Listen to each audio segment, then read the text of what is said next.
Mensahe? Galing kay Ofelia Estonilio de la Fuente.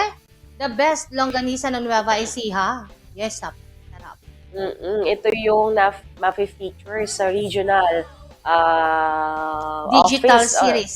yes, ng DO. Department of Tourism. Itong Otchas, Patutay, Longganisa na ipinagmamalaki po dito sa ating lalawigan. At talaga nga namang the best ang longganisa. At yan talaga ay nadadala pa kahit saang lugar dahil nga po sa ang piging sarap. Ano kaya yung ano na no? Yung Yung sikreto. sikreto, ano? Oo. Kaya nga Kasi sikreto eh. Oo, pero ang sarap talaga. Hanap-hanapin mo. lasang bawang. Iba talaga yung lasa ng otras. Kaya, the best ang longganisa dito sa Nueva Ecija. At